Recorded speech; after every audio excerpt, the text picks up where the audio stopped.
Hello everybody and welcome back to the channel. My name is Death by Pony, or welcome to the channel if you're new here. Last we left off, we had just gone into Zach's bakery, so without further ado, let's hop into this. In we go. No other customers were inside at this time, but you weren't alone for more than a minute. The bell had announced your arrival. The sound drew out someone from the back. They blended in with the store's style so exactly it had to be intentional. Their soft pointed face was painted with expertly applied makeup that could rival the pristine details of the cakes on offer. That was framed by a few strands of shoulder-length pastel pink hair. The rest of it was propped into a fancy updo with floral accessories. As glamorous as the employee was, they weren't too good for a homey apron to protect their pretty clothes from messy behind-the-scene work that lovely baking treats demanded.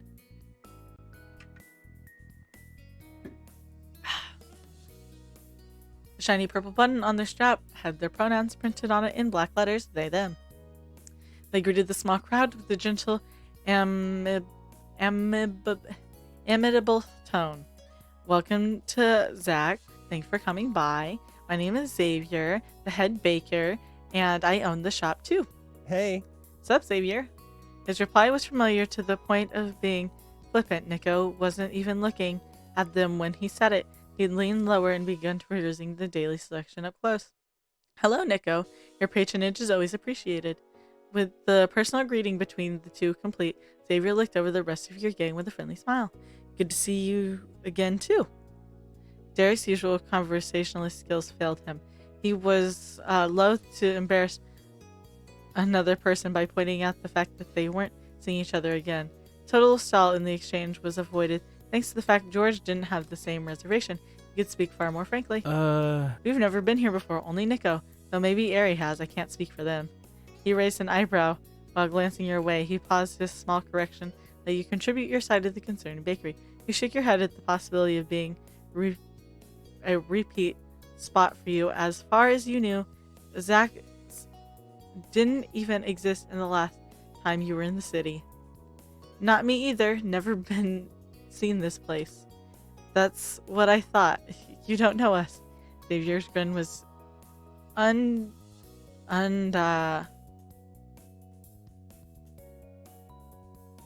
undaunted.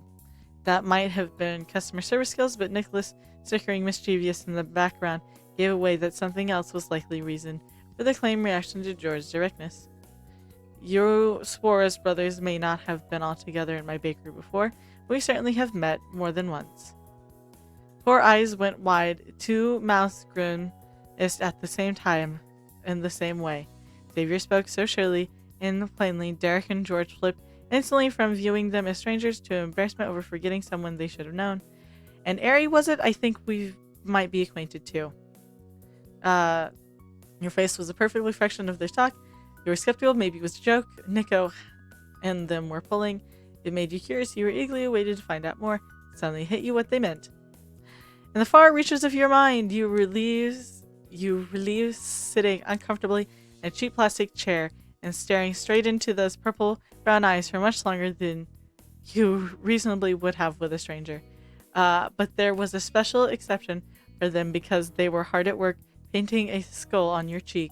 The 2 of the 3 brothers transparently inspected Xavier up and down, trying to put together how they might have met this mysterious baker who claims they know them. Meanwhile, the youngest of the set pretended that he was still scrutinizing the desserts, but unless they had jokes hidden in the frosting, Nicholas' highly amused smirk reflected the glass revealed that he was fully engaged in the conversation happening above him. You and Nicholas were on the same page. They were also observing the scene with amusement. It wasn't your story, so you patiently kept quiet about the reveal you already knew was coming.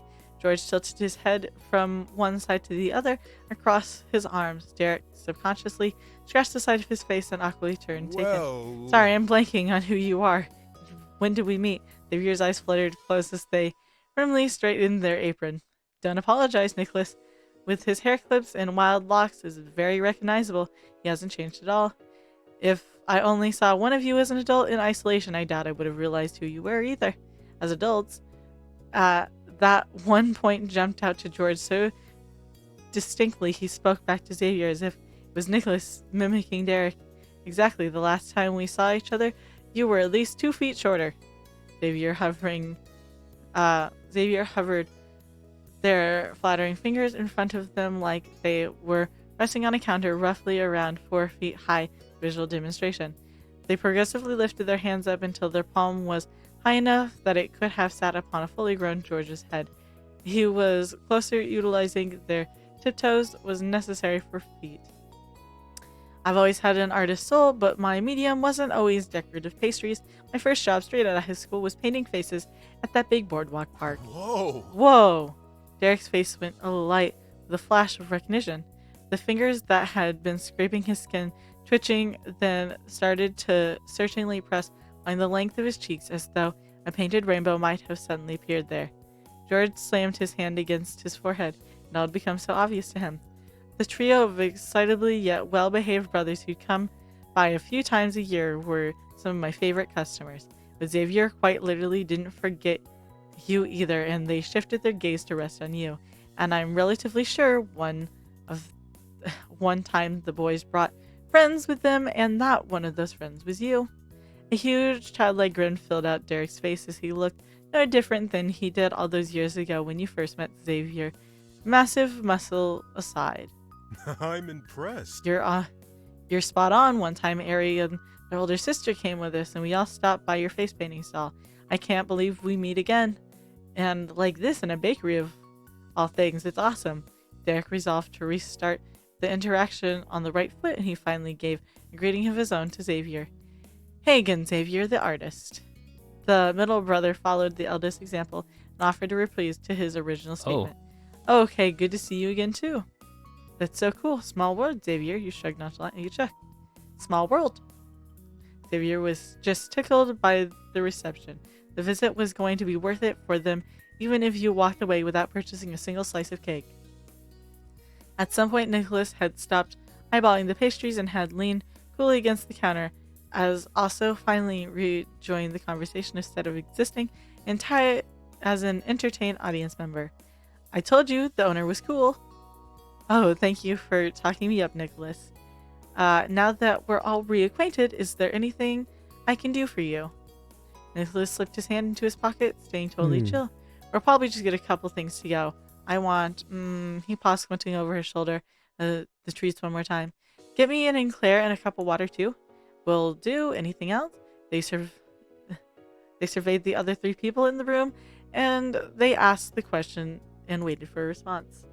George approached his only little brother at the front display, shooting him a wary smile upon his arrival, but then he quietly, seriously considered what was available. I'll have a blueberry muffin, the one in the middle on the left, my left. It looks like it has the most berries. Xavier gave it 2 quick nods. Their hands were already busy putting together a box for Nico's select pastry. Derek, however, stayed back. His focus went to you rather than the baker or their wares. What are you thinking? I'm gonna pass. I don't feel like anything. Why not try something new? I'm not sure. I'll get a better look at them. It's mainly a cake shop. I'm gonna get some cake. Why not try something new? No. Nah, but thanks. I can claim a bite of Nico or George. That's enough for me. Maybe I could try yours if you want anything. I don't feel like getting something. I'm not sure. I'll get a better look at them. Maybe a cake shop. I'm gonna get some cake. We're getting a better look. Cool. You joined the other stores. Others contemplated what, if any, treats to pick out for yourself. Up close, you noticed there were tiny handwritten signs in front of the options. They declared what flavor in each quaint confection. It was pretty looping letters. The variety was somewhat limited, but those likely weren't the only things the bakery ever had available. They were simply what was made for that day. You decided you wanted. There's vanilla cake, chocolate cake, strawberry cake, Neapolitan cake, raspberry lemon cake, blueberry muffin, chocolate chip muffin, brownie, and Eclair. None of them. I want chocolate cake. You heard Derek come up from behind you. You didn't have to look to guess that he was trying to figure out what had caught your eye. You eagerly pointed at the prized dessert. Nice. Looks good. Xavier, I'd like to get a chocolate cake. Absolutely. And that's everything? 2 packed and prepared boxes were sitting side by side, and Xavier reached behind them for a third. Should be.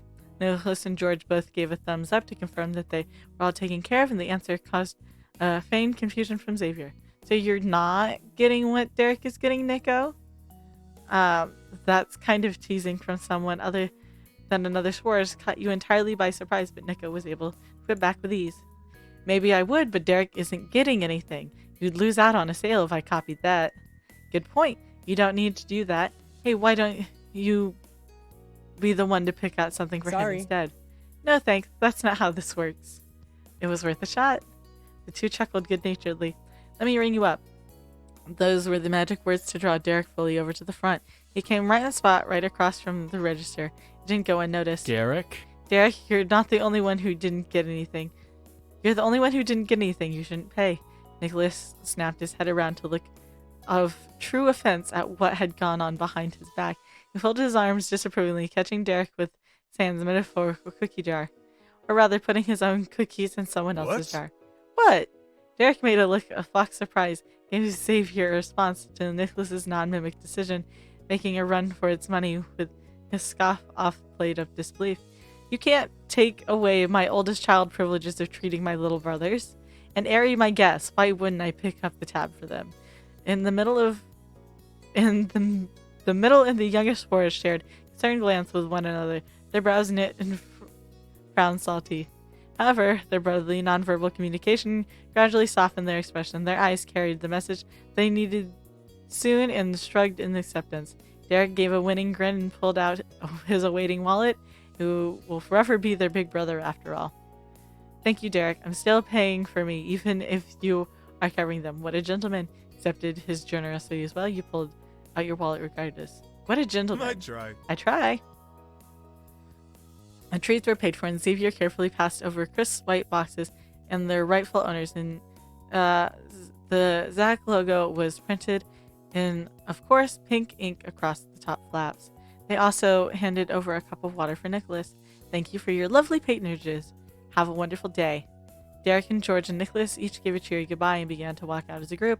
You gave a wave and turned to leave with them. Thank you, too. Bye. Your group first stop of the day was complete in a sweet, satisfying way. Everyone got back into the car, same seats as before. No one even had to put their seatbelts on before George asked a very reasonable question. What are we doing now? Derek checked the back seat through the mirror. Yeah, what now, Nico? Nicholas crossed his arms behind his head, thoughtfully staring out the window. All eyes stayed on today's decision maker. He considered long and hard in hot car about how to use his power. In the end, he went to his old default. The teen leaned all the way over and popped his head through the gap between the two front seats and glanced back forth between you and Derek with fuzzy brow arch. What did people want to do? What did people do when you were teens? Oh, man. What way to make us sound ancient. We're 23. We're not over the hill yet. Darn kids these days. Your old Nicholas is a little baby. Nicholas wants to do what Derek did. What a surprise. You dropped your head. With a sigh, you merely shrugged. Nicholas rolled his eyes. This was the second time that 10 minutes he was getting teased for that. You couldn't help it. But he pressed again. I mean it. What was the place to be when you were babysitting me and George? Derek tapped his fingers against the steering wheel. I remember the mall being super cool when I was still in school, but it started to die out, huh? The mall, really? Sparkles began to twinkle in Nicholas' eyes like a twilight sky. Yeah, the word was nostalgic whisper. His gaze drifted off somewhere in the distance. Hey, Ari, remember when Miss Priest brought you, me, and Cove and Lee to the mall? Just took off so we were on our own. I thought that was such a bad idea, but it was a ton of fun. Of course, I remember that. Those are the days. I still have no idea why she did that. Oh, I think I know what you mean. Definitely. She was cool. Definitely. Totally. George shrugged a single shoulder, bucking himself in for the ride. I've only ever gone there with Mom to get some new clothes. I don't remember it being better than any other store, but if that's what Nico wants to do, I don't mind. Let's go! Let's go! Nicholas launched himself backwards and bounced in his seat. He stayed still long enough to lock his seatbelt into Let's place. get to it. And all it is. 2 more clicks followed as you and Derek put your seatbelts on. Derek pulled out and you were on the road once more. The drive was spent with Derek trying and failing to remember all the stores that used to be in the county mall. He listed several off, but had no idea how many were still open in the year 2020.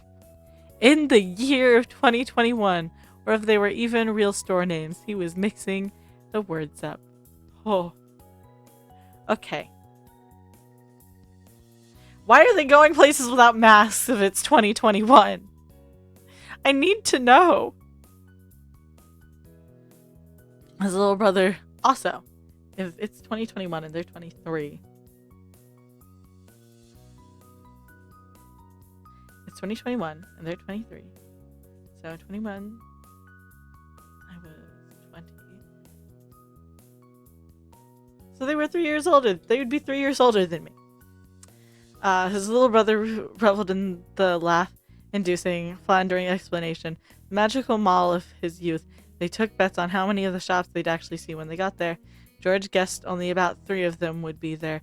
If there ever existed, Nicholas declared that every single one would be there, even the ones that definitely sounded made up. Derek's reasonable, as always, went down the middle of his own recollection and guessed that they would be able to find half of them there. George. Nicholas ribbed about your total lack of faith, but George respected the safe call. When you rolled into the county mall expansive parking lot, Derek was able to get a parking spot without any trouble. There were rows and rows of cracked and oil-stained slots. Was only a single car or two there already. Just as Derek thought, the location had lost most of its popularity as the years went on. It was at least convenient for your needs. It was probably the only place in the city where the parking wasn't jam-packed. Before you flitted out of the car, crossed the lot, and passed through the towering front doors. The interior of the place had a slightly uncanny feeling. The massive structure was unchanged from when you were a teenager, but everything felt smaller, less grand than before. There were stores that you were almost certain you'd never seen there, yet there was so little to differentiate their offers and appearance from the other shops of the past it made you question your memory. Well, here we are. Take it in. Wow. You wandered up and down the wide, mostly empty halls, pointing out stores Derek had named or almost named along the way. It was a game of I Spy. The younger brothers were quite entertained just by that.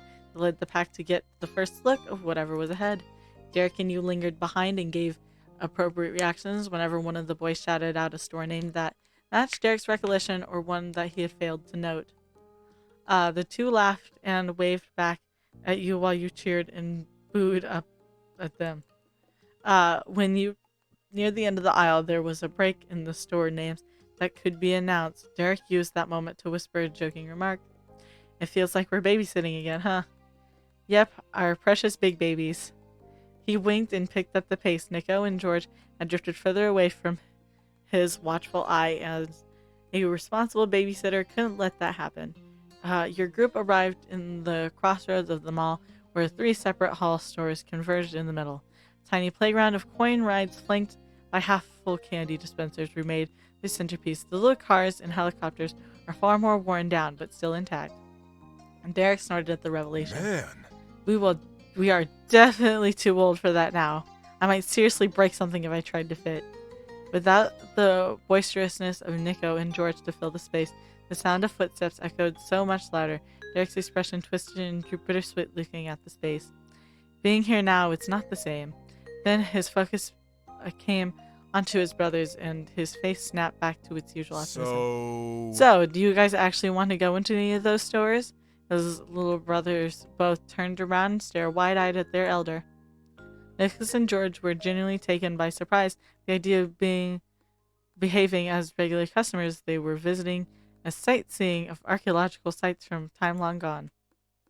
Nico blinked rapidly to hydrate the eyeballs after keeping it open for so long, then his expression split into an easy grin as he put his hands on his hips. Yeah, I'll try it. He scanned the rows of stores with new refreshed eyes. His target was quickly acquired. Nicholas pointed out outstretched hand in black wall skater shop. I want to look at that one.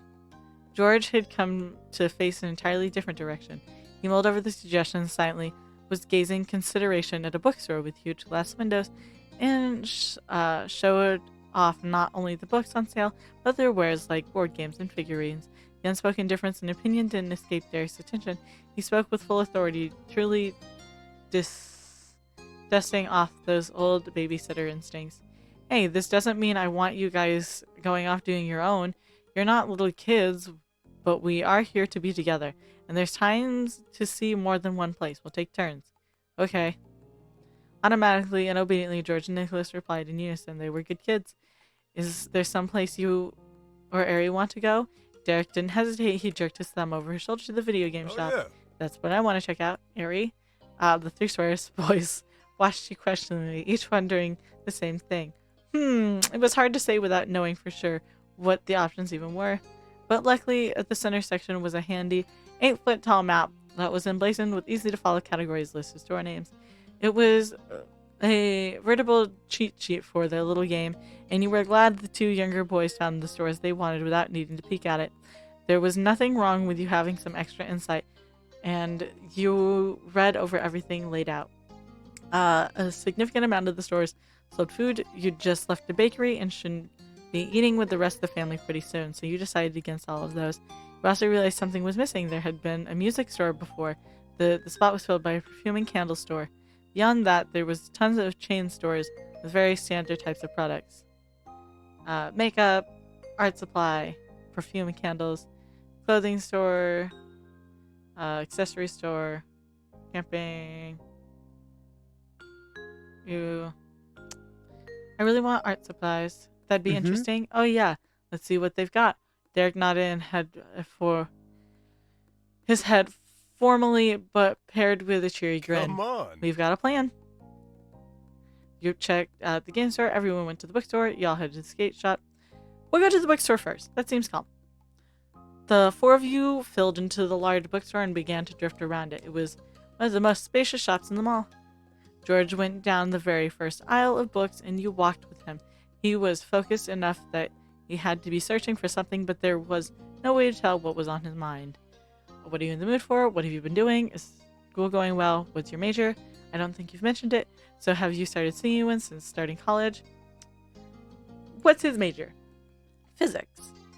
I didn't even need to ask, huh? You're a smart cookie.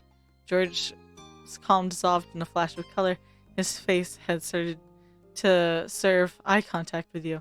The books didn't hold Nico or Derek's attention as long as George. While he remained in one section and considered each title on a shelf, his brother skipped along the row after row, giving only cursory glances to the specifics. With a bit of distance between himself and his family, George took the opportunity to have a more private conversation with you personally. His quiet voice, being walled in by books, made you feel as though you were in a library rather than a mall. I'm glad you're back, Ari. That floored you. Not that you found it unbelievable, but you expected that to be forever unspoken affection. George admitting it so directly was massive for you. It's good to be back. I couldn't stay away. There's no way I couldn't come to see you sooner or later. He simply returned to shopping as happy as he could be. He felt much lighter yourself. George ended up finding a newly released thriller that sounded interesting. He purchased it and then went to find his siblings.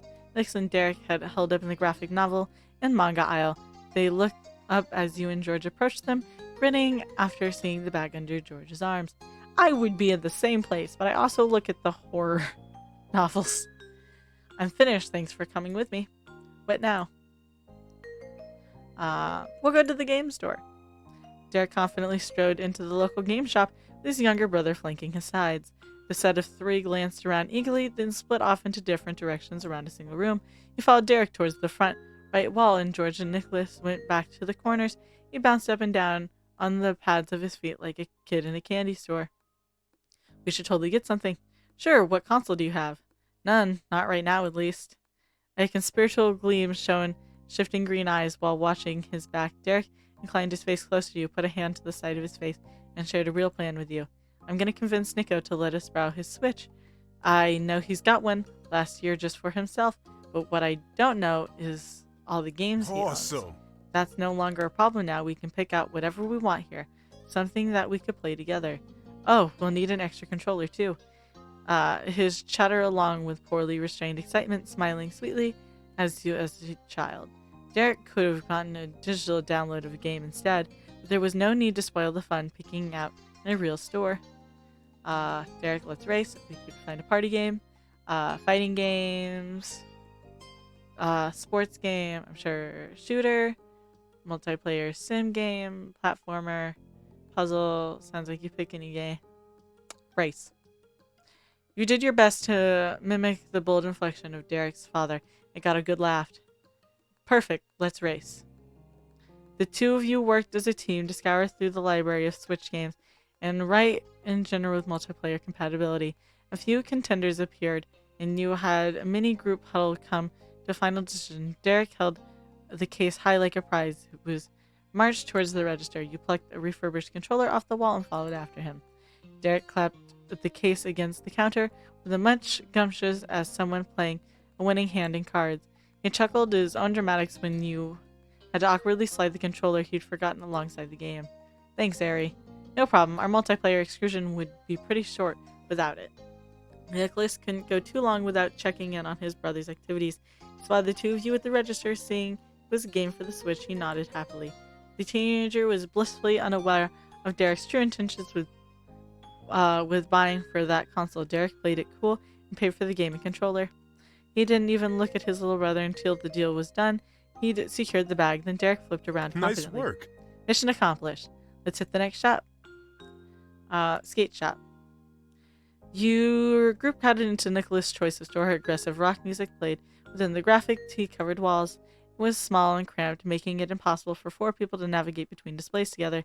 Derek and George went to filter through narrow spaces on one side of the shop, and you and Nicholas were on the other.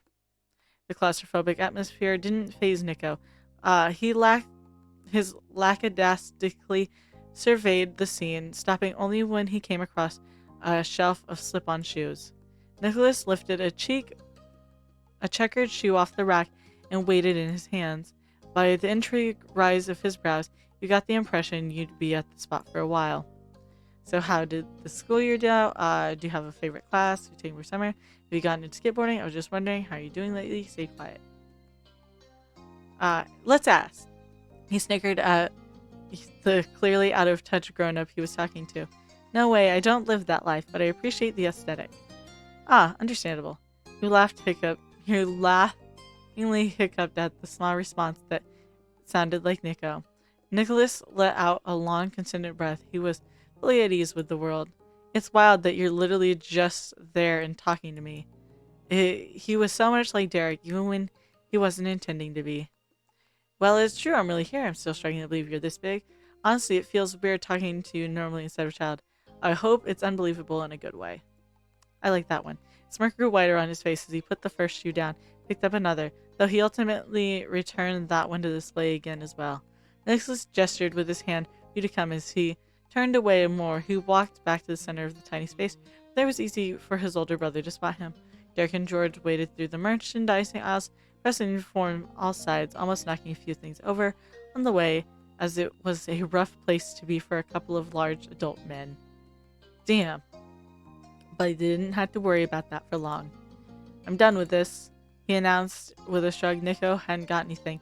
He only wanted to satisfy his curiosity. Can we go someplace else now? Ugh. We'll hit stop there, and then when I we hope come you back, enjoyed today's video, we'll and if you did, remember to like. That way I know you're enjoying the content I'm making you. Remember to hit subscribe. That way YouTube brings you back here to see what happens next. I won't take up any more of your time. I hope you have a good day, and I'll see y'all next time. Bye.